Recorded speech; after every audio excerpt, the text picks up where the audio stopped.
السلام عليكم ورحمة الله وبركاته. أهلا وسهلا. مرحبا. Welcome guys. My name is Zakir Zaman. Hope you guys are having a fantastic day. Let me just put it on Insta as well.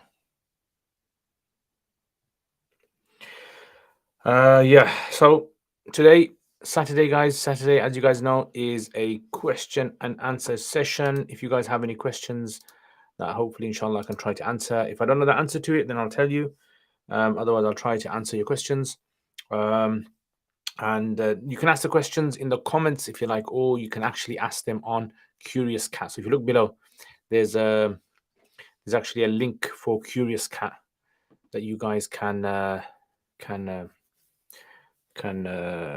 send a question to, right? So it's called Curious Cat, and that's it, guys. Yeah. So I've got my tea with me, as you guys can see, nice tea. I don't know why the Insta's playing up very slow today. Right. So Ahlan wa sahlan wa alaikum assalam. Al-Quran, Al-Furqan, alaikum assalam. Yes, you can ask questions, inshallah, about Arabic grammar. And Ustad Faisal, ahlan wa sahlan wa alaikum assalam wa rahmatullahi wa barakatuh. How are you? Long time no see. Yes, my brother, it's been a very long time. I hope you're well. I hope everything's well in Germany. And the people of Turkey are okay. If you have any sort of like interesting things, please tell us. Anything interesting. I actually haven't visited Turkey, guys. Inshallah, I want to visit Turkey, hopefully, inshallah. And Germany definitely as well. I think Germany, hopefully, inshallah, visit the nice Deutschland, the hills, and all that kind of stuff.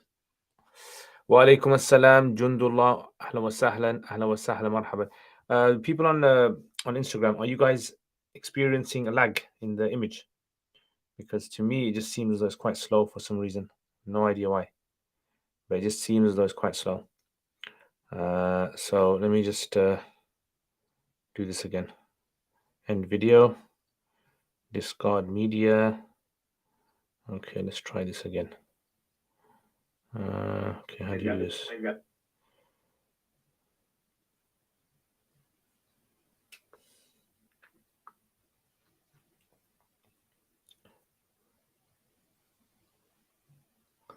Okay.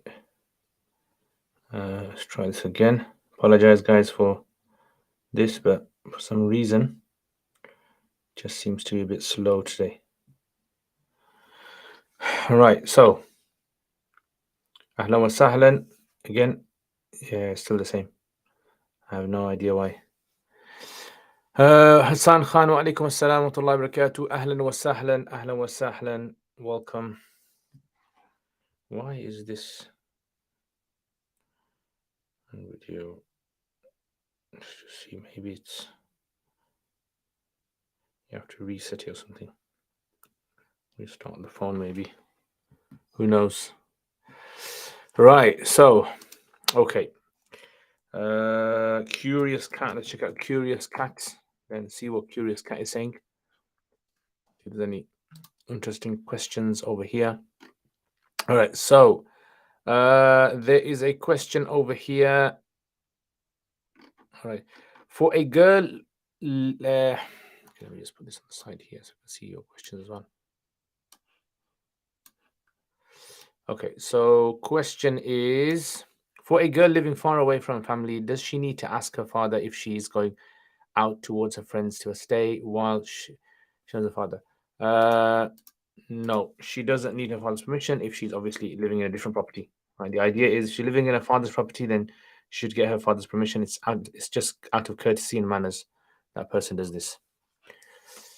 All right, next. And also, guys, remember I've made a Telegram channel for all the updates. So all the updates is easily just put into one place, and then anyone who wants to keep up, and I can upload books onto there and other stuff as well, which I can't upload on other platforms. Amina Mufti Sahab, there's a hadith to the effect that even if a thorn pricks a Muslim, his sins will be forgiven. This hadith is just talking about minor sins, and also, yes, this hadith is only talking about minor sins according to the scholars. It will only be the case if a person does sabr. So generally, the theme I mean, this is not just in the hadith, in the Quran as well. Any calamity that befalls you, anything that happens to you, a person, then a person has sins forgiven. Right? A person's sins will be forgiven. Whether they have sabr or no sabr, if they have sabr, they actually get ajr as well. They get rewarded. Yeah. So in a musibah, if you have sabr and you expect reward from Allah subhanahu wa ta'ala, Allah will give you reward. As for forgiveness of sins, this can be in all shapes and forms. You might not even have sabr, but Allah is forgiving your sins. And the rule for that is because sins being forgiven, it's actually there doesn't need to necessarily be a specific intention all the time. Yeah, for sins to be forgiven. So it's like, for example, you made someone happy. You didn't intend to get reward from anything, but you made someone happy. Now, obviously, you're going to get reward because you did a good thing, which is pleasing, and also, that person makes dua for you, your sins are forgiven, etc. So this is why the ways of sins being forgiven is greater, because Allah's mercy is greater. So when Allah's mercy is greater, the avenues to benefit from Allah's mercy are obviously going to be more wider. Anas, wa alaikum assalam wa rahmatullahi wa barakatuh. Ahlan wa sahlan. I was wondering if gold-plated, gold-containing watches are permissible for men to wear. Yes, gold-plated are fine. Yeah, gold-plated is fine, as long as it's not, like tangible gold. You are always welcome to Germany. So once I have free time, don't know when, I would like to invite you to Germany, my students. Inshallah, I would love to come to Germany one day. Inshallah.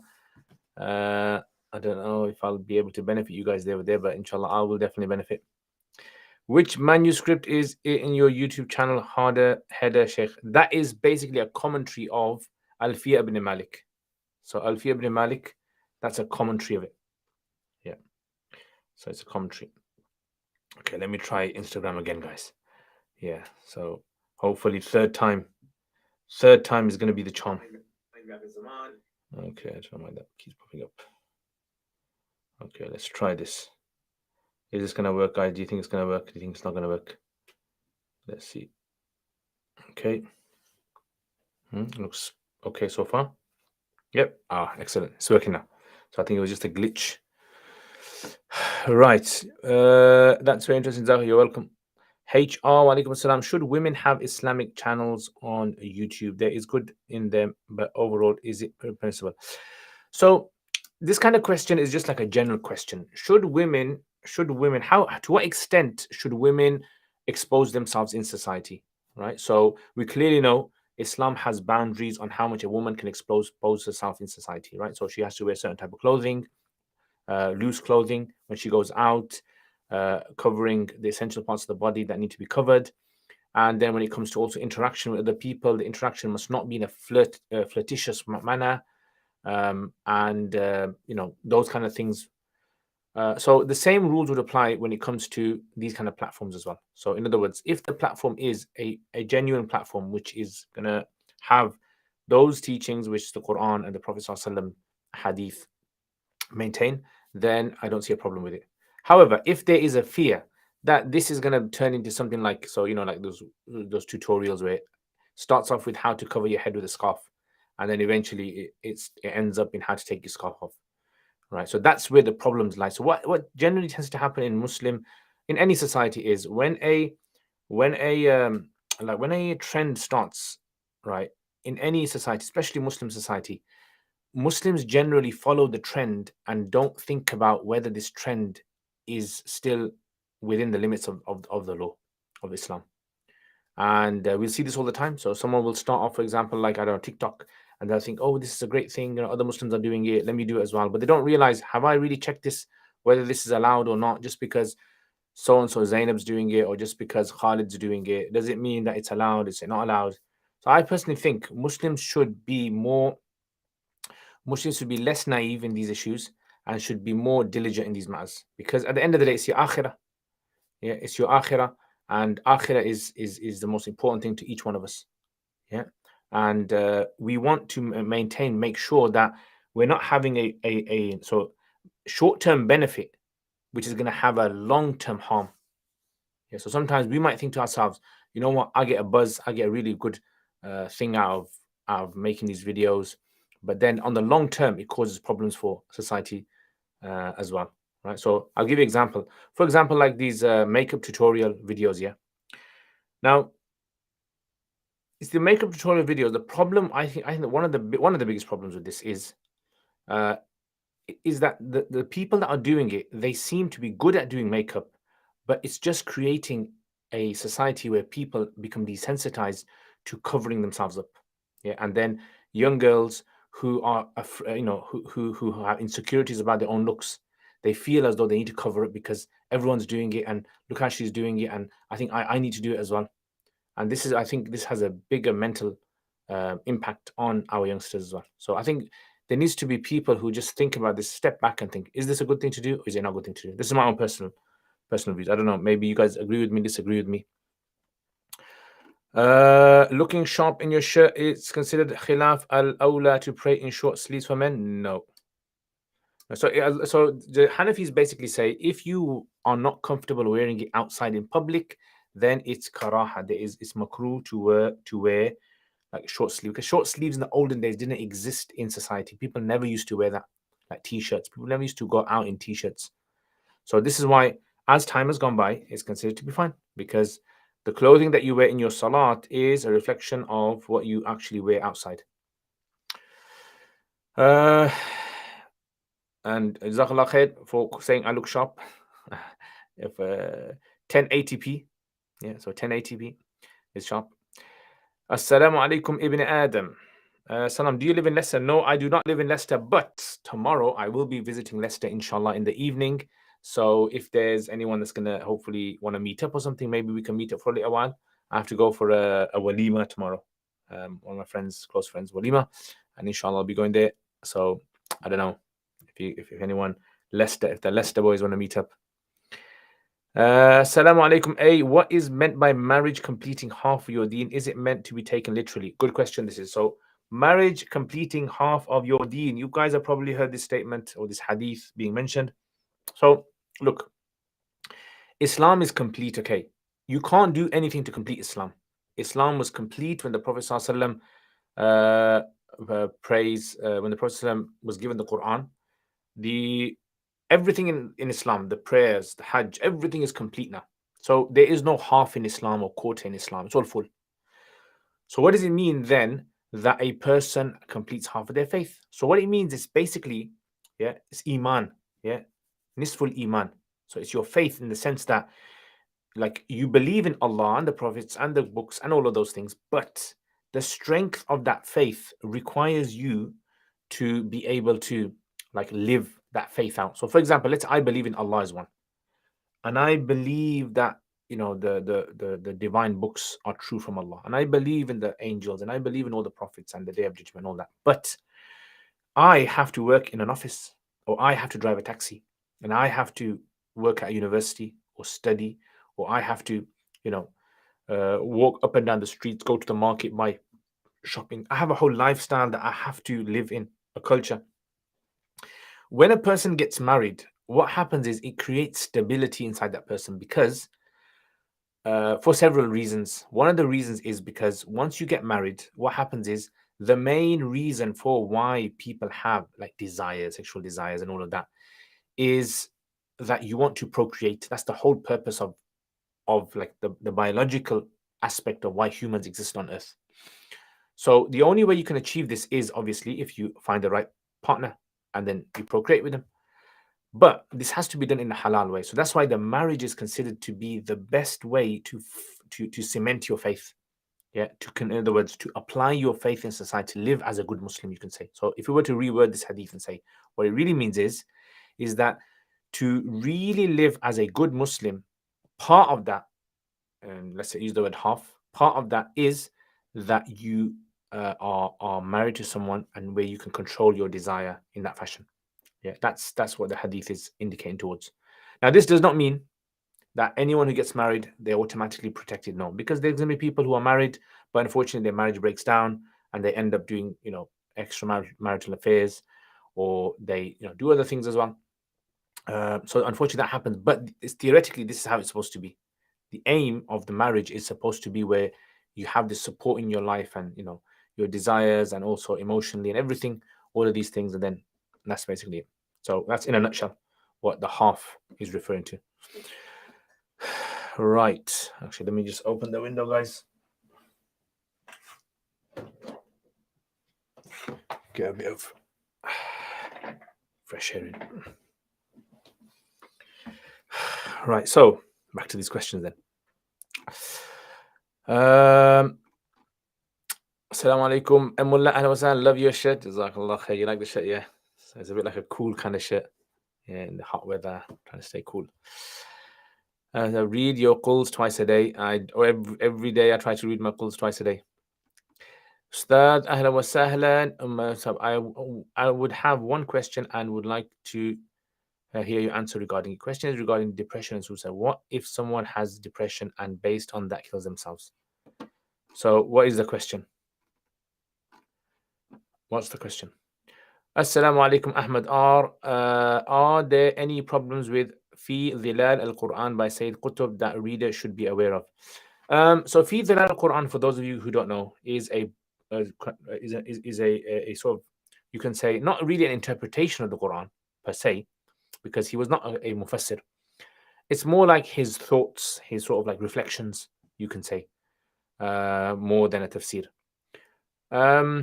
So I haven't read through all of it, so I wouldn't be able to really comment fully. I've read large sections of it, and it's very, very like the way that it's written, it will definitely have an effect on you. So when you read it, especially the English, there's an English translation that's been done, which is a very good rendition of the Arabic, and it's very sort of like when you read it, you can actually feel like verses of the Quran. However, the author was someone who was obviously, part of the Ikhwan al-Muslimin, and the Ikhwan al-Muslimin have certain views on certain things. So, I mean, like there's another guy called Sheikh Muhammad Ghazali, not Imam Ghazali, Muhammad Ghazali. Yeah, and also he has a thematic explanation of the Quran, and there are certain points in there, certain verses which are a bit problematic that he mentioned. But generally, I don't see a problem in reading these, as long as if you do ever come across something in there which you're doubtful about, always show it to someone. Always do. Anything you're doubtful about, always show it.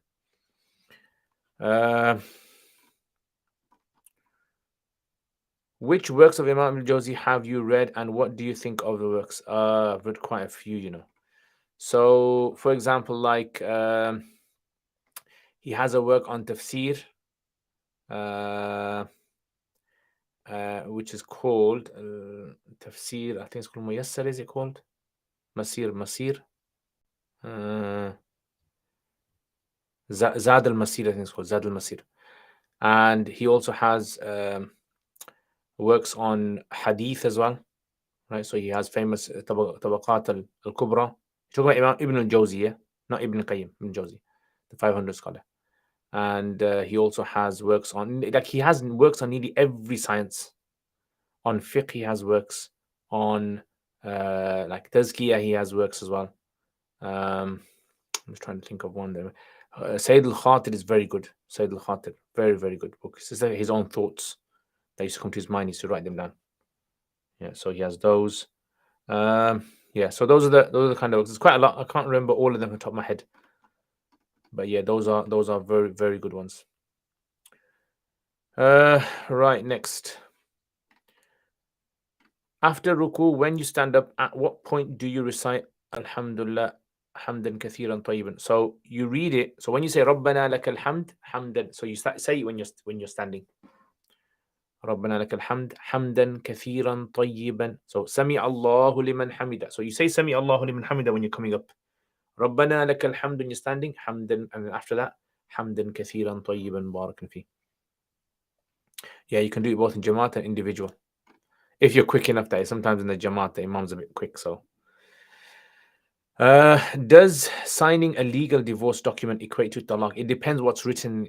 Yeah, so it depends the exact wording of what's written in the legal divorce.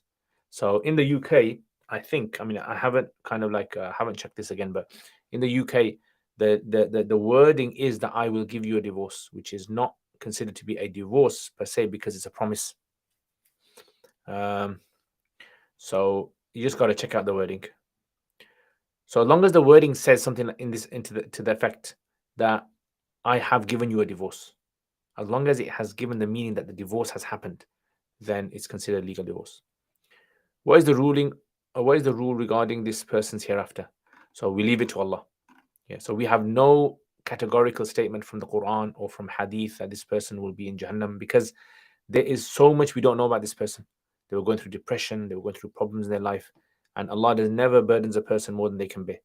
Yeah. So if a person was going through problems, Allah knows their problems, and then in the hereafter, Allah will judge them according to their situation. Okay, so you got a question here. Hansa Khan, wa alaikum assalam. Hope you're well. Is it possible for you to message me regarding a dream interpretation? My brother Abdul Basit usually messages you on our behalf. I wanted to ask. So what you can do is, yeah, inshallah, that's fine. Yeah, so that's fine. I mean, I told Abdul Basit, I said to him, "Bhai, he's the only guy whose dreams I will interpret, right? No one else's." And then he tried to send me some dreams of other people. I said to him, "Look, I don't answer anyone else's. I only answer yours because I know you very well. Yeah, because our families know each other." Okay. Next question. Can we listen to Noman Ali Khan tafsir if he's not an alim? So Noman Ali Khan, the thing about him is I've met him a few times, and I've heard from people that he does know, like he has studied to a degree. He hasn't necessarily done a Dars Nizami course, but he has studied Arabic to a good degree. He studied tafsir from scholars. He studied like other subjects as well, hadith. So because he doesn't have the title sheikh, doesn't necessarily mean that he is not someone who has, you know, the ability, the qualification to be able to explain the Quran. So I wouldn't see a problem, but I haven't listened to everything that he says, so I wouldn't be able to say whether I agree or disagree with him. But I know other people who don't have an issue with him. Yeah, the best person to ask who knows him very well is, I would say, on social media. If you go to Dr. Suhaib Saeed, he is very close to him. Dr. Suhaib Saeed is one of the leading experts in the UK on Quran studies. So he's a reliable guy. Would you say you are an extrovert or introvert? I don't know, it's difficult. I mean, sometimes I think to myself, I'm an introvert. Sometimes I think to myself, I am an extrovert. Yeah. So sometimes I think I'm an introvert. Sometimes I think I'm an extrovert. I don't know. Yeah. Am I an introvert? Am I an extrovert? What makes someone an extrovert? What makes someone an introvert? That's the thing. So if it's, for example, like I don't like meeting people. I enjoy meeting a lot of people, but sometimes I don't like. I don't know. I rather would stay on my own reading a book. So I don't know. I don't know exactly how. Maybe I'm part introvert, part extrovert. Is there anything for that category? Wa alaikum assalam. Boxing, MMA. Are we allowed to go to hypnotherapist as a way of managing problems? Possibly, yeah. I wouldn't see if it's for medical purposes. Yeah. I watched a podcast with Andrew Tate on the Dean Show. Nomani Khan came at the end as well. Does music affect the soul? I don't know. Does music affect the soul? I mean, I don't have the scientific backing to be able to prove it. Nor do we have anything like from categorical hadith to say this. But clearly, there are clearly certain types of music that will definitely have like an effect on someone. Yeah. Assalamu alaikum, Ustad Naveed. Ahlan wa sahlan. I hope you are in good health and iman. Is the book Riyadus Salihin and the Arba'in al-Nawawi the same book? No. Two different books. Arba'in Nawawi is just a collection of 40 hadith, and the Riyadus Salihin is a big thick collection. Now maybe the 40 hadith, I haven't really checked this out, but maybe the 40 hadith are from the Riyadus Salihin. I haven't verified that. Okay. I will send direct message. Okay, that's fine. You're an introverted extrovert, I'm sure. Yeah, I think so. Introverted extrovert. I like that, bro. Introverted. How's things? Well, the beggy. Are you okay? Is the impression correct that Imam al-Jawzi was a Hanbali in fiqh but Ash'ari naqida? Do the muhaddithin agree that he was too harsh in al-mawdu'at? I've actually heard some people say that he's not necessarily Ashari in Aqidah, but he was sort of like Hanbali, but in his own way in Aqidah. So Hanbalis had their own like approach in Aqidah as well, that what they called Athari. So he was a kind of like had his own approach. Yeah. Do this Muhaddithin agree that it was too harsh in Mawdu'ati? They don't all agree, but a lot of them, yes. A lot of them say that he was a mutashaddid and he made lots of errors. If a person forgets to do sajda, sahu, and stands up, do they have to make up the prayer? So forgets to do sajda sahu and stands up, do they have to make up the prayer? If there is still time, they should make it up again. Yeah. If they stand up, they can sit back down and do sajda sahu, as long as they haven't turned their chest away from the qibla or spoken to someone. How do deceased come to know of what the living are doing? So the hadith regarding this topic of after a person dies, what happens to the souls? Do they know what's happening in the dunya or not? They're not very clear. The hadith are not very categorical about this. Some narrations seem to mention that every time someone dies, the souls ask, if they get a chance, they ask, what happened to this person? How are they? Otherwise, there's nothing like categorical, authentic narrations that say that souls know. All we know is the good souls are in a good state, and the bad souls are considered in a bad state. Ambivalent is between extrovert and introvert. Maybe you are that. Yeah, I think so. Yeah, I think that. Salam, ahlan wa sahlan, Uwais. Will you continue to do the Arabic speaking podcast? Inshallah, I will. Inshallah. But it's just like, remember I told you guys, if I stop something to restart that thing again, you know what I'm saying, guys? It's just like a mountain uphill struggle for me. Walad Beg, Alhamdulillah, all good. May Allah bless you and all the participants in this event. Ameen, Ameen, Jazakallah khair. Rizwan, is there a Fath al-Ghaffar book for the Sheikh Farfour edition of Rad al-Muhtar? So, Fath al-Ghaffar, you mean that's for the normal Bulaq version and H.M. Said version, isn't it? I don't know, if there is one for the Farfour version. In fact, I think the Farfour version was supposed to have its own one at the end. I think that was the idea, but I don't know. Like sometimes in a dream, I mean, nowadays you don't really need that anymore. I mean, nowadays it's just as long as you've got access to Shamila or Turath, you can actually do quick computer searches, a much more accurate search. I mean, I just remember in when I was studying in Iftar, one of the students, and I wish I got it off him, had basically someone had compiled like a masala, and it tells you where you can find that masala in various books. It's like a catalog. So I wish I had that, but anyway. Like sometimes in a dream, deceased disapproves of something you are doing. How do they know? So no, so in a dream is not reality. Remember that dream is just symbols of things. So sometimes in a dream you see something, but that is a warning or it's a good news for you, and it has nothing to do with the deceased knowing or not knowing. So you might see a deceased, you might even see one of your friends in your dream telling you not to do something, and in real life they have no idea of that particular issue. So dreams have no sort of like they have no reality in the sense that there is no reality of a dream in the real world. Dreams are simply warnings of something to come or of good news. That's it. Wa alaikum assalam wa rahmatullahi wa barakatuh. Umar, ahla wa sahlan. MP, wa alaikum assalam wa rahmatullah. I haven't had my drink today. All right, guys, guess what this one is? There's another one from South Africa or Botswana. Lemon peel and ginger root. Oh yeah, this is so nice. So jazakallah khair to sister who sent this. Yeah, lemon peel and ginger root. Excellent. Just like lemon, and then it hits you back in your throat with the ginger. Hope you are well. Ahlan wa sahlan. I'm very good. Thank you very much, Omar. If I'm traveling with my wife and there are no facilities for her to pray outside, what's the best thing to do when Salah time enters? Okay, so if you're going and there is no place, one option you can do is you can have like near your car, you put a prayer mat in the car park and you pray. Now, if a person is scared something might happen, someone might sort of like start taunting them or anything like that, and they fear that they're going to be harmed, then they can pray in their car. But otherwise, they should find a quiet area, park the car over there, and then on the side, they just pray, I would say. If it's raining outside and there's no facilities, then you can pray in the car, sitting down. right? And then instead of doing ruku and sujood, you do ishara.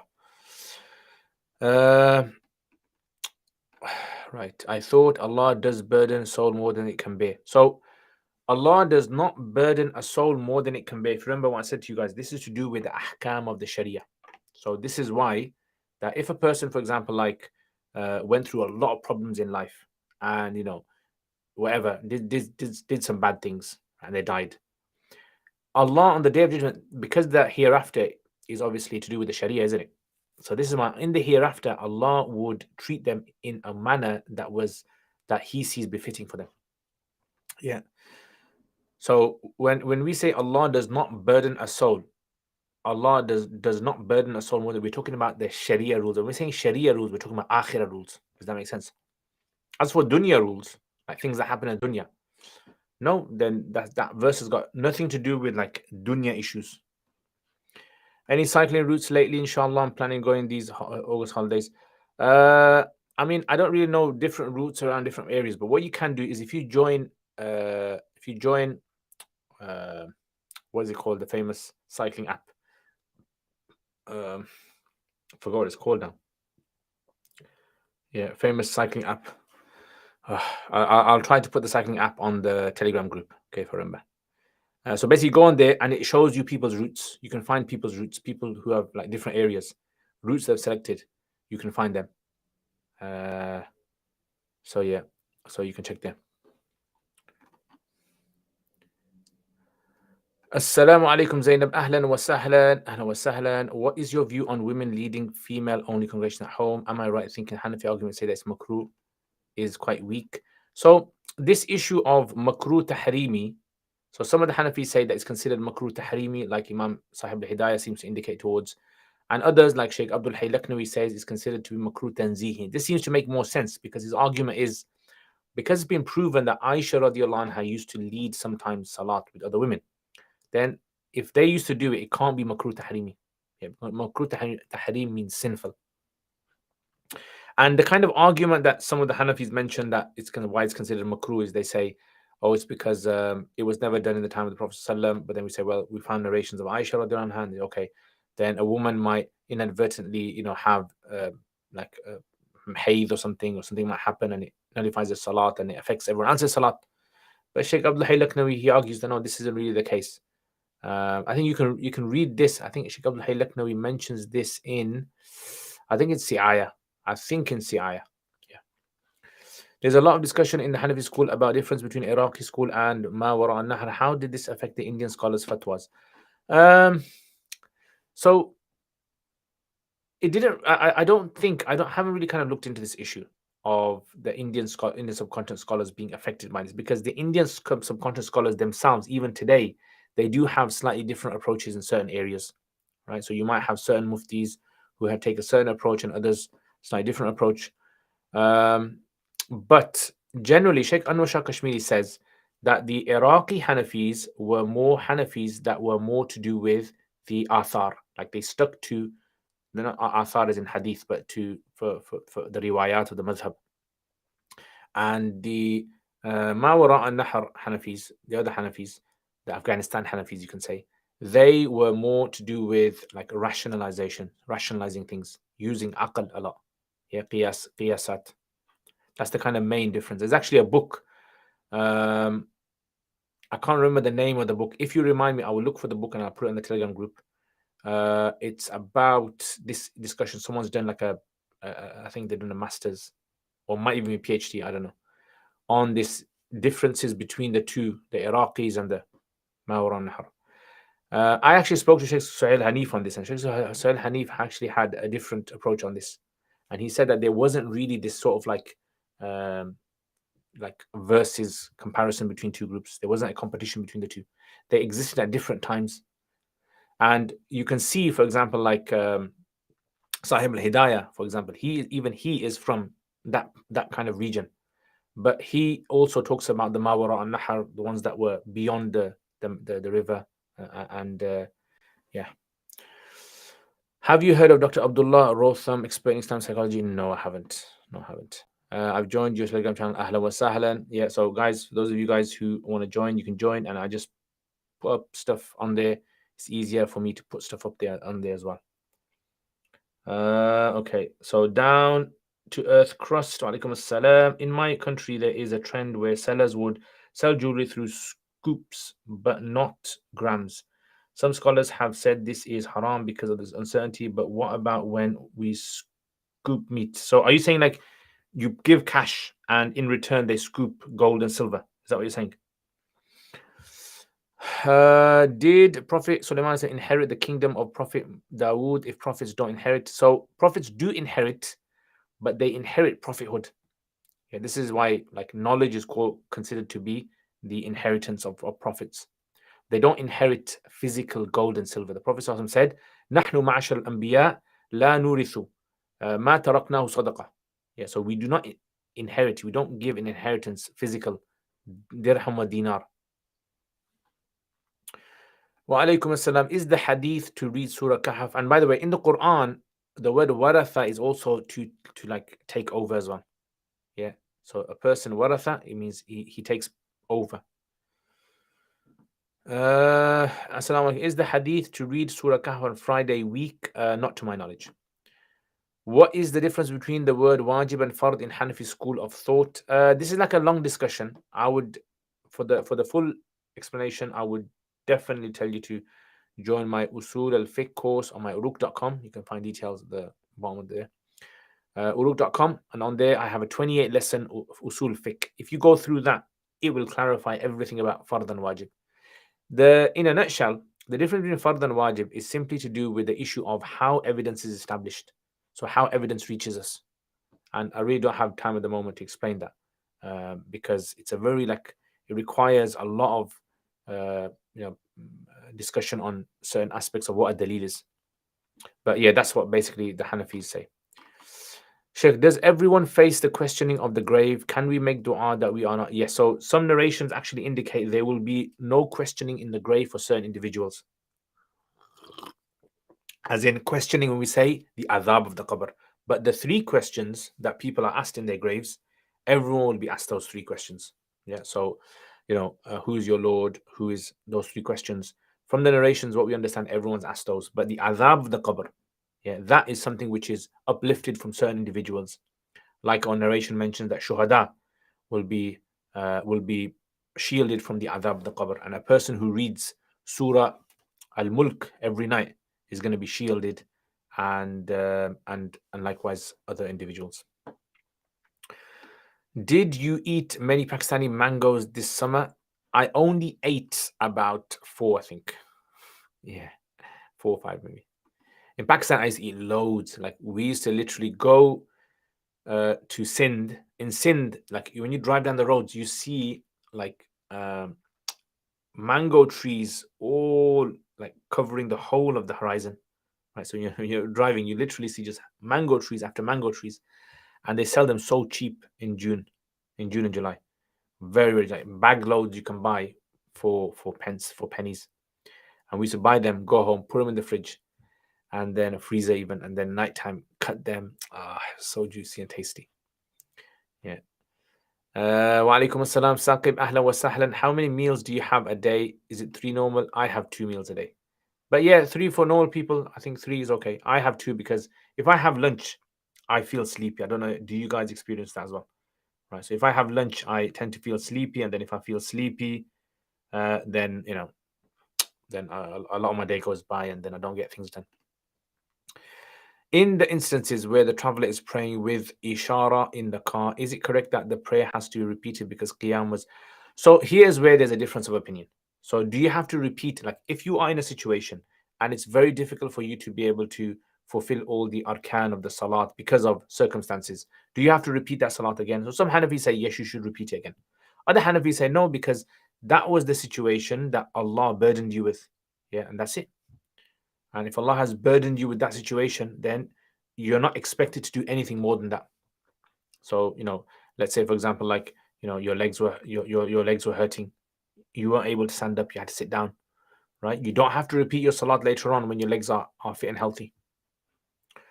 So I would take the second opinion. If a wedding plays loud music and free mixing, should you avoid going? I would say if it's someone who is very close and someone who will be very upset, then you can possibly sit at the side. You can ask them if you can sit at the side, just visit them and then leave. But if you are a leader of a community, if you're like a scholar, a big scholar, or someone, and that happens in those kind of situations, then I would not go. Yeah. So if it's just like a person who's is not too looked up to in the community, right? Then for that person, there is scope as long as they just go and they eat or whatever and then leave. Strava, yes, Strava. So you can check me out on Strava, guys. How do we join Telegram group? So there should be a link. So Telegram group link. Let me just put it on here. So you guys can join the Telegram group link. Where is the linky? Let's put it here. Telegram link. There you go. I mean, you don't have to join the Telegram link. I mean, the stuff I'm going to be putting on my normal social media outlets, I'll be putting them on there anyway. But this is just easy for me, and then maybe I can even leave voice notes as well, if I need to mention something. Sheikh, if I go abroad for 10 nights, do I pray Musafir until I return? Yes. Muhammad Hussein, wa alaikum assalam, my brother Muhammad Hussein, long time no see, man. Rami. So as I watch.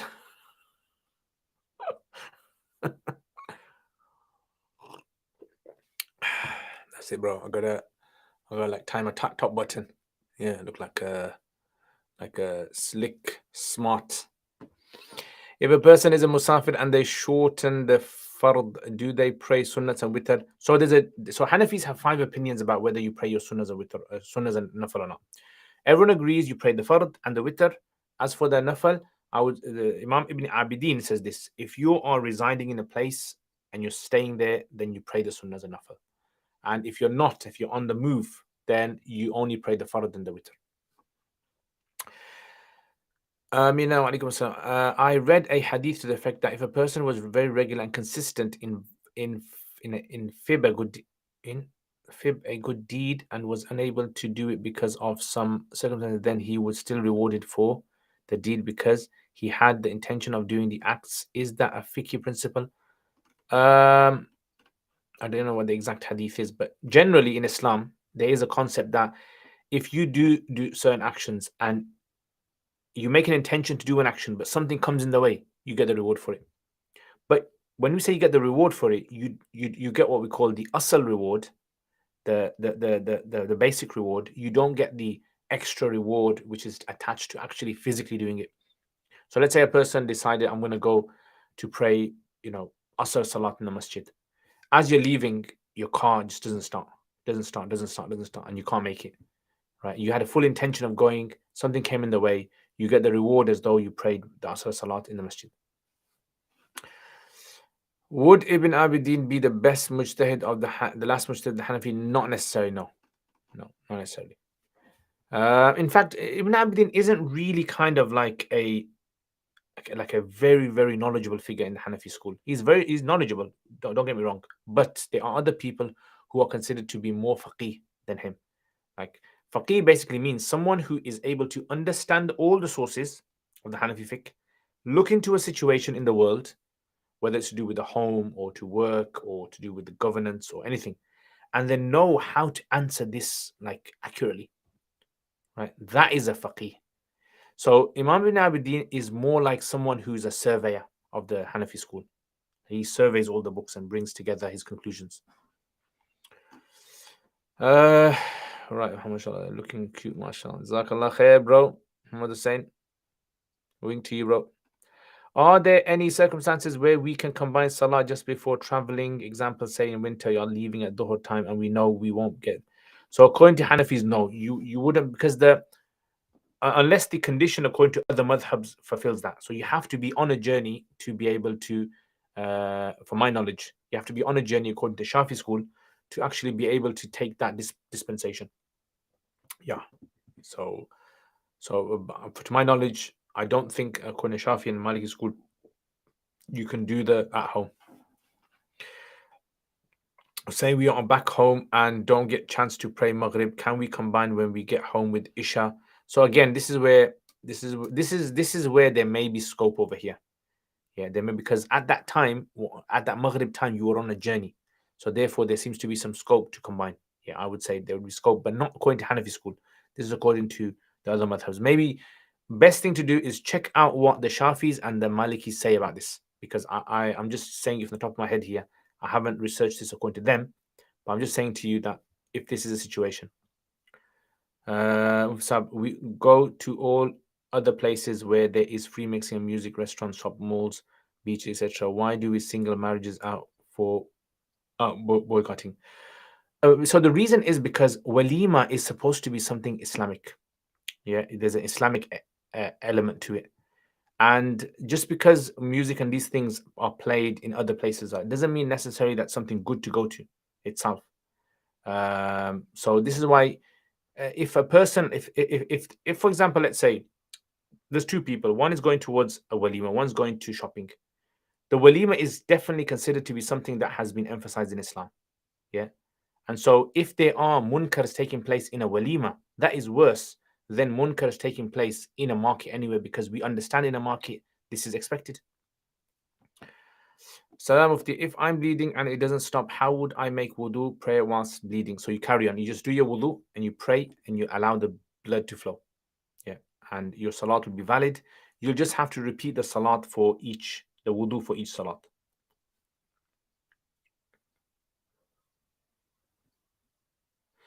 Okay. All right. Ya Allah. Haydar Ali, walaikum assalam. Is it okay to have baby nursery rhymes that have music on YouTube for babies? Yeah, I wouldn't see a problem with that. I mean, I know it's not the best thing, but it's just like so common, and it's just like a small little thing. It's not really something which is nefarious. So for them, I think, because there's a lot of sort of like education in there as well. If a person has been arrested and is in a cell and the tap barely works, can he make tayammum? So if there's enough water coming out, he'll have to use the water to rub it over his limbs. Yeah. I mean, otherwise, I don't know how he's going to tayammum in the cell. Like, what is he going to rub his hands on? Among the 5 opinions of whether the sunnah are prayed by a musafir, who were the scholars who said 4 sunnahs had to be done qasr? 4 sunnahs, 2 had to be done qasr as 2. No, I haven't come across in Hanafi school. Yeah, I don't know. Maybe some of the tabi'in said it, but I haven't come across it in Hanafi school. Wa alaikum assalam. Ahlan wa sahlan. How does inheritance work for Muslims? Any good resources? Yes. So check out my series, Inheritance Made Easy. Yeah, I have a series called Inheritance Made Easy. In fact, let me just see if I can find it for you. Yeah, so it's a basic series. Kind of goes through. I still need to complete it. I still have not completed it, and I know some of you guys are going to say, please complete it. Inshallah, I will complete. I did actually have plans in this holidays I have to actually complete it. So inheritance. Right, let's check out Curious Cat then. Curious Cat, see what's happening here. Okay. Assalamu alaikum. If we live in the UK but decide not to make hijrah elsewhere, is there a strong personal responsibility to give da'wah to non-Muslims? No, I would say no. Salam, no, unless you are well trained in the field. Okay, can one eat at restaurants and visit gyms and malls that play music 24/7? I would say because it's very difficult to avoid, there would be permissibility for it. Yeah. So yes, as long as a person knows that this is not right and doesn't spend too long there. How come the Hanafis say it's impermissible to lead Salah reading from the Mus'haf open despite Aisha radiallahu anha being led in Salah with the Mus'haf open? Okay, so this is a good question. So first of all, the Hadith does not say that she was led with the Mus'haf open. That's the issue. So the narration mentions that her servant led the Salat with the Mus'haf. Now, does it mean that this was a Fard Salat, or was it a Nafal Salat? Was he practicing? Was it something that was was he reading from it? So this is why, it's not clear what the hadith is saying. In fact, we have no other authentic narration of Sahaba reading from writing in Salat. No, and if it was something that clearly was going to be something widespread, we would have clearly found something. I actually made a video on this on my YouTube channel about the Taraweeh. Yeah, let me see if I can find it. Taraweeh. Can you hold the Quran? So you can check that out, inshallah. Praying with Quran.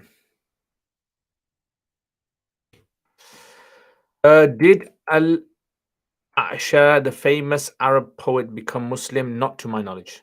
No, I didn't hear that he became Muslim. I think he remained a Christian.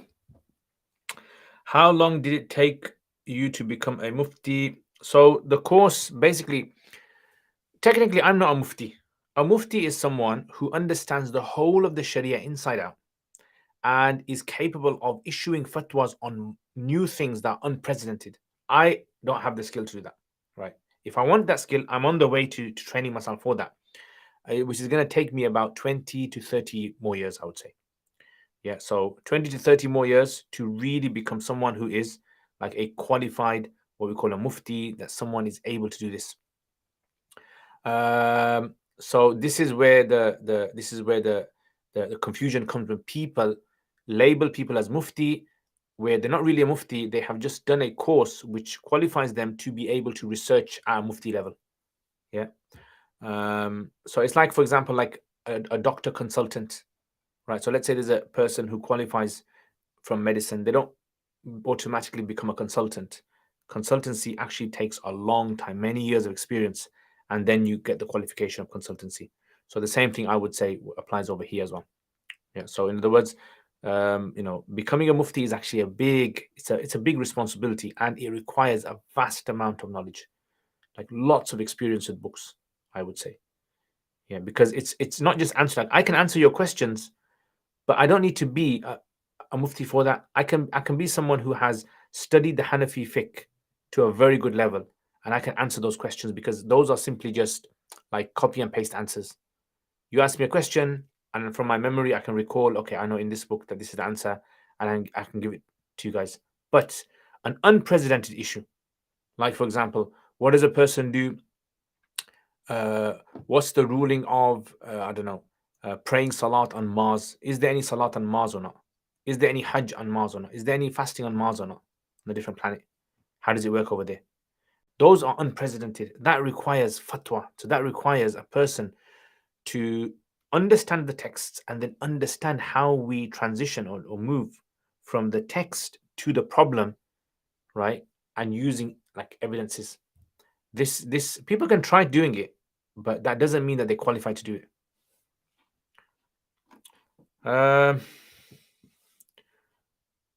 Okay, isn't it mentioned that it was Taraweeh Salah, or maybe I'm mistaken? Yeah, so if you can find the evidence for it, if you can find the text for it, then I can look into it. What should we call people who complete an iftar course? Well, what Mufti Taki calls them, Maulana. Mufti Taki does not call anyone Mufti. If you notice, people who we call Mufti, he doesn't call them Mufti, he calls them Maulana. He calls Mufti Ibn Adam Maulana. Yeah, and he calls Mufti Abdul Rahman Mangir Maulana. I've heard him say that in gatherings. And he hardly ever uses the word Mufti for someone. Right. And I think this is the best thing. But general public, they are the people who have this kind of like assumption that this is considered to be like just like a title given to anyone that qualifies. And it's just, it's just one of those kind of things now. So maybe we need like a new title for the real Muftis, Super Mufti. So does a real Mufti then always do his own ijtihad? Technically, yes. A real Mufti is what we call like Ibn Abidin says, all other Muftis out there, they're not really Mufti mujtahids. They call them naqils. That's all they are. They're naqils. They're just transmitters. They just like copy and paste things. Whereas the true Muftis would be like someone at the level of Mufti Taqi Usmani, or like in other Sheikh Nizam Yaqubi, or people of that kind of level. those are considered to be muftis in their right. You can actually be a specialized mufti, a mufti in a certain field. What's your favorite Arabic poem? My favorite Arabic poem, I think probably Qifa Nabki min Dhikra Habibin wa Manzili, because that was one of the earliest ones I actually learnt. Yeah. And is there a chance you can upload yourself reciting your favorite poem? Maybe, possibly. The thing is, I haven't memorized too many poems. Yeah, I don't have like a very good memory. So every time I try to memorize things, my memory just goes weak, and I forget stuff. So this is why I don't really have a good memory for like long list of poetry. But yeah, I mean, I can read it from a paper. Yeah, inshallah. Right, all the questions have been answered. Alhamdulillah. Alhamdulillah. Okay, so Instagram, I'm gonna go off Instagram now. So anyone who wants to go on to carry on watching this, then you can go on to my YouTube channel, inshallah. And I will see you guys next time. Assalamu alaikum. Okay, off Instagram. QnA.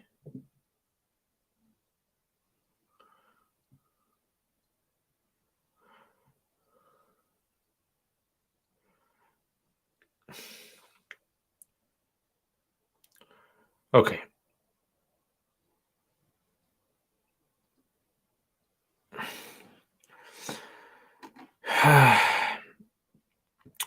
Do you have Hidayah and Uruq? Yes, I think I do. Yeah, should be there. But not all the Hidayah. First Haidar, first do Kuduri, bro. Yeah, stop asking for these big books. Do Kuduri, bro. Do these muftis not have to follow a madhab? Can they just perform their own ijtihad? No, so a mufti has to stay within the realms of the madhab. But we're talking about masail that are unprecedented. In other words, masail that are not mentioned by the early scholars. So, for example, like nowadays, organ transplantation, it's not mentioned in Hanafi school anywhere about organ transplantation, right? Because they never imagined it could happen. So now there needs to be a level of ijtihad that's done in that.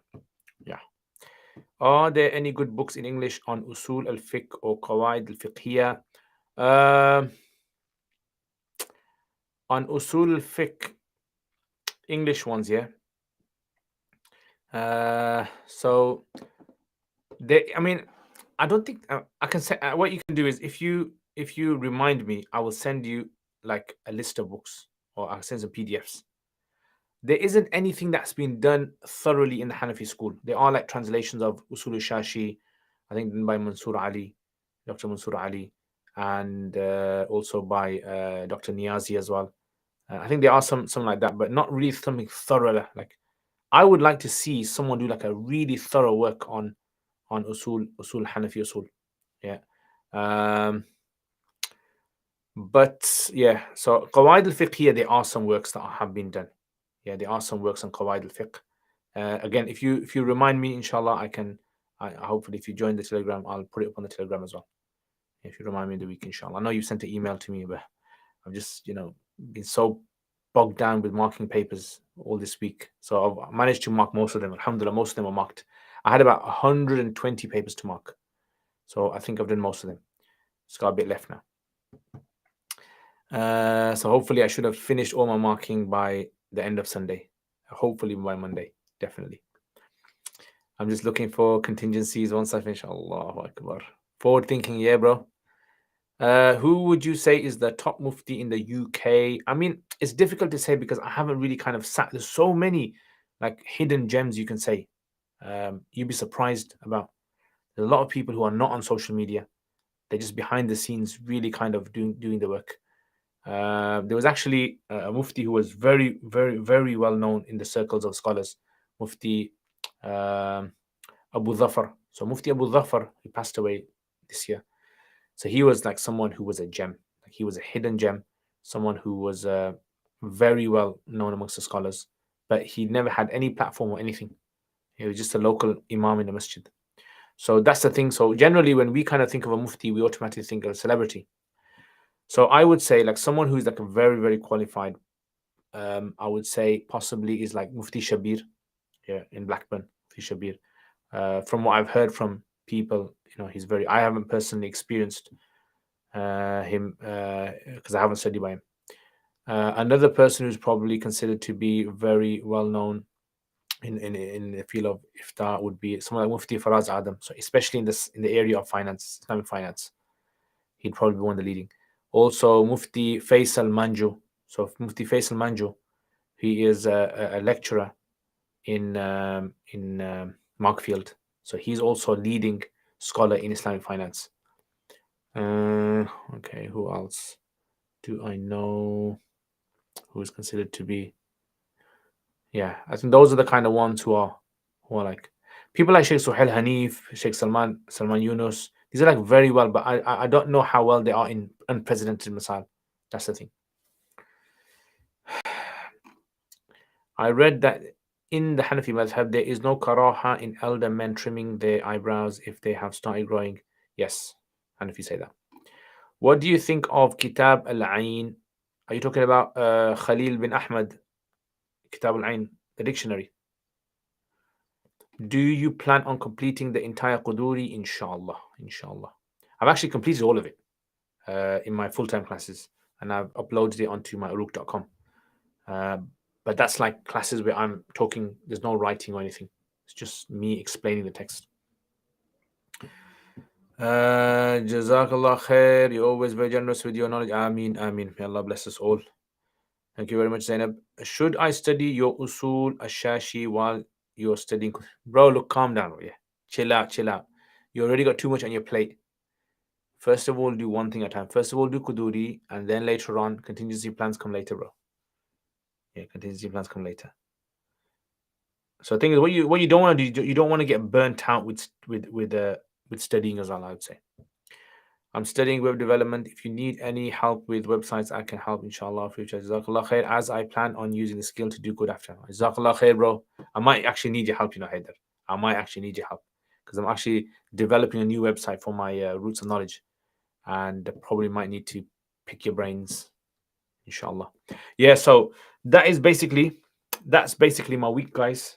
Yeah, so I've been doing that, just bogged down. Hopefully next Sunday, not this Sunday. So tomorrow, inshallah, I'll be going to Leicester, guys. So Leicester people, if you are around, inshallah, maybe we can meet up in the evening sometime. Gotta go to the walima first. Maybe after the walima, I might be free after the walima, and then I'll have time with you guys.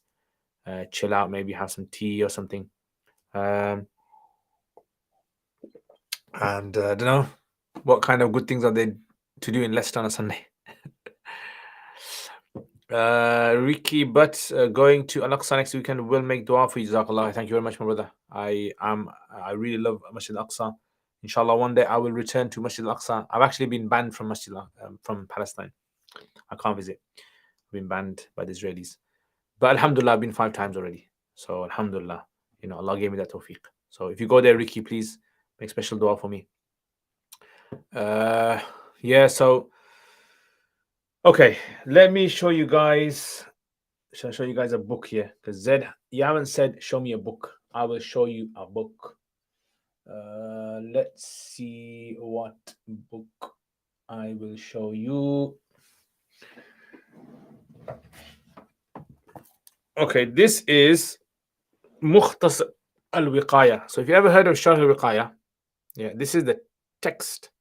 Mukhtasar al-Wiqaya. So there are several Mukhtasars that are important in the Hanafi school. Like Mukhtasar al-Quduri is one of them, and one of them is Mukhtasar al-Wiqaya. Now this is not the whole of the book. This is just up to I think it's up to just end of Hajj. Yeah, end of Hajj this is. And the thing about this book actually is that it's translated into Pashto, into my language. Yeah. So this is the text. If you guys can see it. Yeah, so that small writing there, that is Pashto. Yeah, can you see? So if you can read Pashto, then you can read this. Okay, so this is, I remember I got this when I was in Pakistan. Yeah, and actually, I'm just trying to think. Yeah, so how did I get it? Did I buy it? I need to think about how I got this book. So Mukhtasar الوقاية Like I said, it's a very important mukhtasar. So if you want to become an expert in the Hanafi school, you need to read like certain core books. And some of those core books are what we call mukhtasars. Like the mukhtasars are basically the primers where the masala is condensed into a shorter text.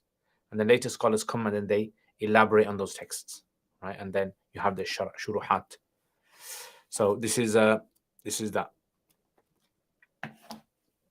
Okay.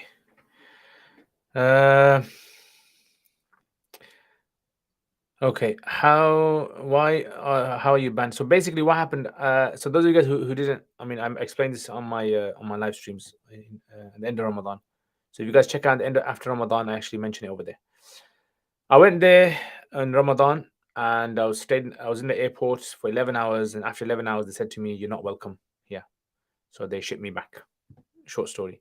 They didn't tell me the reason why they just said I'm a threat to the public, whatever that means.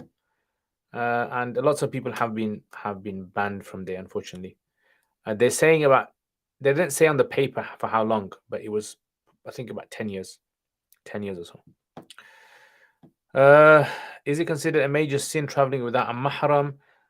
If there is a need for that traveling, then it's not. No, it's not considered a major sin. Can you ever go Pakistan again, or is it lifetime? I think it's a 10-year ban. So if I start to bleed quite a bit and need to pray and the blood doesn't stop, I just carry on wudu and next wudu. Yes, that's correct. Amina, do you do any special classes for your family? Must be so cool to have. Let me tell you about the thing about families. When there is a scholar in the family, people do not see that scholar the same as outside season. Yeah. So the family scholar and the family doctor isn't usually seen in the same way that other people see them. Yeah, they don't kind of like take benefit from them that much. But I'll sometimes I'll answer their questions. My family that contacts me to have questions, I answer their questions, but I don't have any special classes for them. Wa alaikum assalam, Asim. I hope you are well and in a state of ease, inshallah. We have some incredible books on comparative fiqh. Have you come across any Hanafis that attempted one, including all four madhahib? Something like you're talking about. Is there anything in the Hanafi school like the Badayat al-Mujtahid? Something like that, yeah. There isn't a specific book to my knowledge. There is, for example, Sharh Ma'ani al-Athar by Imam Tahawi. Yeah, so Imam Tahawi, Sharh Ma'ani al-Athar. There's nothing like the Mughni of al-Maqdisi or Ibn Qudam al-Maqdisi. Yeah, I don't think there's anything which is like that in a fiqh form. Yeah, looking at it from a fiqh point of view. No. I know someone who went to a masjid where they prayed Isha straight after Maghrib. Would he have to pray his Isha? I would say yes. I would say the person should pray the Isha again. Is it true if you go Al-Aqsa with a big group like Al-Buruj Press, you don't get questioned as much? I'm not sure. Sometimes it's true, sometimes it's not. So sometimes even people with Al-Buruj have been sent back. In family, they know you've seen here. Exactly, that's the thing. So generally families, like you'll see that big scholars when they're with their family, like you think, whoa, these people come from around the world to study from this scholar, and amongst his family it's like he's just a normal person. Is the story of Abu Hanifa's mother rejecting his answer and going to another scholar only for him to Hanifa true? That's what the books mention. I haven't found anyone that's talked about the authenticity of that, but yeah. I've actually put that up on a tweet once. I think it was about a year or two ago. I put that up. These things happen, bro. These things happen. So people do go to. I mean, my mother sometimes she asks me all questions, but I know some people will say, I don't trust my son as a scholar. I'll ask someone else. It's fine. There's Kitab Al-Taqrib by Kuduri, but some parts are missing. I don't know if it's is it like a full. I haven't seen that book and I've heard of it. I don't know. I heard it's been published in Turkey recently, but is it to do with all the madhabs contemporary? So, for example, Imam Quduri also has he has what's it called? Tajreed. Tajreed is comparative. I mean, to a degree, Hidayah is comparative as well. But the thing is the opinion considered to be like an authentic opinion of the madhab? That's another issue. Yeah, so that's where I don't think the Hanafis have done like any work on that. But I don't know, maybe taqreeb. To us, we see you as Mufti Liaqat, but I can't imagine family calling you. Yeah, my family calls me Liaqat. Yeah, my mom calls me Liaqat. Yeah, so that I'm used to that. Jazakallah khair, you're welcome. Another question from me. What do you think is significance of masajid from different backgrounds collaborating, and how? What do you think is the significance of masajid from different backgrounds collaborating, and how could this benefit the local community? Immensely. Because remember, everything that is going to support unity of the community is important. You see, what happens is, general public, they assume if two people are not talking to each other, they are not agreeing. That's so strange, isn't it? Like, you'll see two scholars, like you see me, you see Mufti ibn Adam, and you'll think to yourself, oh, maybe these guys are in competition with each other. Maybe they're not getting on with each other. I know him very well, Mufti ibn Adam. Like, every time he comes down with me, we know his phone number, everything. But the thing is, sometimes it's good in public to kind of do a collaboration, to meet and openly show people, because it's kind of removing that sort of like that mindset that people have, that the scholars don't get on with each other. Yeah, and the same with masajid. So if you see two masjids, Salafi masjid, Deobandi masjid, Brailwi masjid, people just think these are separate entities that do not are competition, and they don't want anything to do with them each other. They should get on with each other. Yeah, meet each other openly in public, show that we're getting on with this particular masjid, we're doing this project with them, and that will actually make people respect. They'll respect each other. They'll actually think to themselves, look, our masjids are getting on with each other, we should also get on.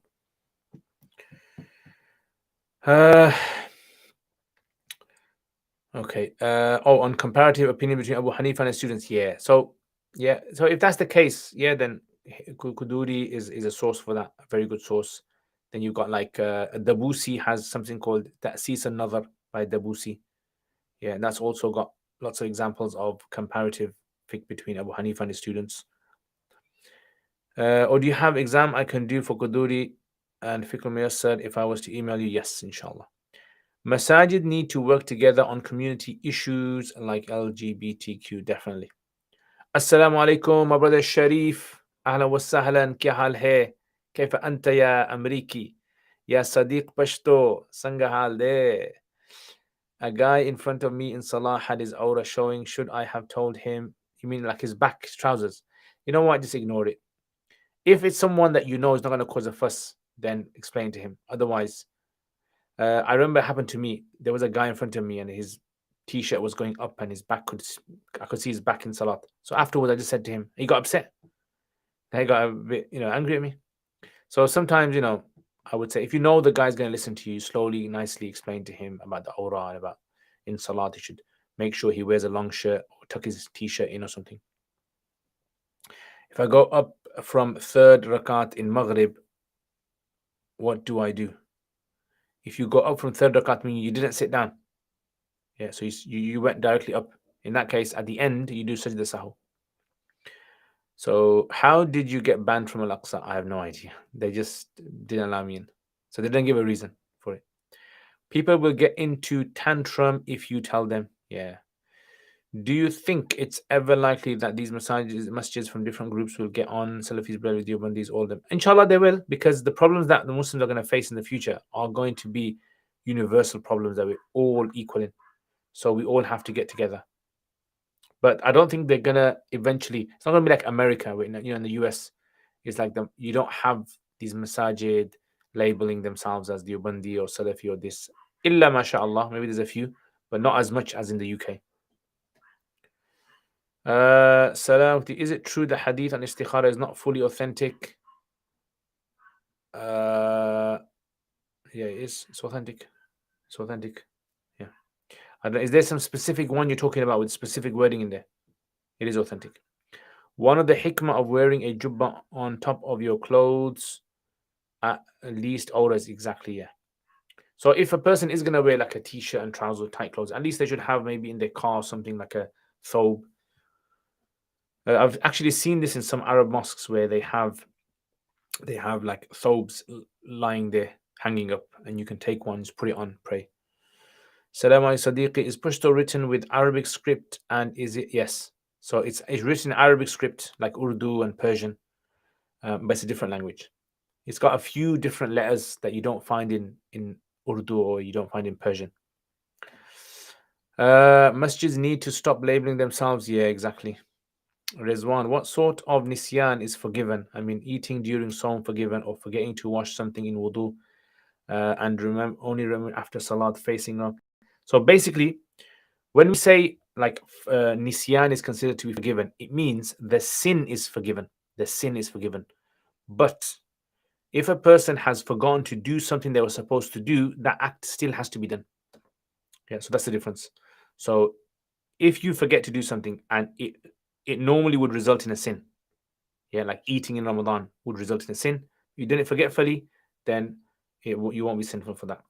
But in Salat, if you forget to wash your limb, you're not going to be sinful for not washing your limb, but you're still required to wash the remainder of that limb. And if you pray Salat with that, you'd have to repeat your Salat again. Do you watch Yasser Qadi's library chats? No, unfortunately, I don't watch it. I enjoy his academic approach, the deen. Pashtos in Dawah, my dad can actually read it. Yeah, excellent, excellent. In Turkey, the Imam walks in with shirt and trousers, then puts jubba. Yeah, I've heard that. Salam alaikum salam Fahim. If a woman realizes after Salah that part of her hair is uncovered, does she repeat Salah? How much hair? So it's the Hanafis say a quarter. If a quarter of her hair was exposed, quarter of her hair. So her hair goes from here all the way back, let's say. So a quarter of it is exposed for the duration of a large portion of salat, of one rukn. Then she'll have to repeat again. Otherwise, no. Can you read Pashto? If so, reading, yes, I can read it. Yeah. So I actually learned reading it when I was in madrasa. So there was like Pashto books I used to force myself to read and get people to kind of like help me. Yeah. So I thought to myself, you know what, I gotta do this. Is it true that Hanafis say if you accidentally drink water, like if you gargle water, that still breaks your fast? So that's it. Accidental breaking your fast breaks your fast. I've explained this in my Kuduri videos. So in Kuduri and also Crash Course of Fasting, I've explained it there as well. Assalamu alaikum. It is here heavy to the label. Is here heavy? Huh? It is here heavy. So it is here heavy to the label. Oh, the labels are there heavy too. Serious. I thought Americans are a bit kind of like mellowed down in that kind of thing. So okay, quite surprised. Yeah. So anyway, I think these kind of labels and things, they're not gonna go away that easy, right? Because it's all to do with like people passing things on. It's like baggage, isn't it? You got baggage, you pass it on to your kids, and they pass it on to their kids, and they pass it on to their kids. That's what labels are. So what needs to happen is the cycle needs to be broken. All right, guys. Anyway, I am gonna finish there, guys. Jazakumullah khair. Thank you very much. I will see you guys next time. Thank you very much. It was really nice meeting all you guys again. Obviously, it's virtually, but still it's nice. And tomorrow, inshallah, if any of you guys are in Leicester and want to meet up something, then inshallah maybe we can meet up. Hopefully, I will see you guys next time. Take care, inshallah, and hit the like button. Yes, Sharif is right. Hit the like button. Subscribe. All right, guys. Take care. Assalamu alaikum wa rahmatullahi wa barakatuhu.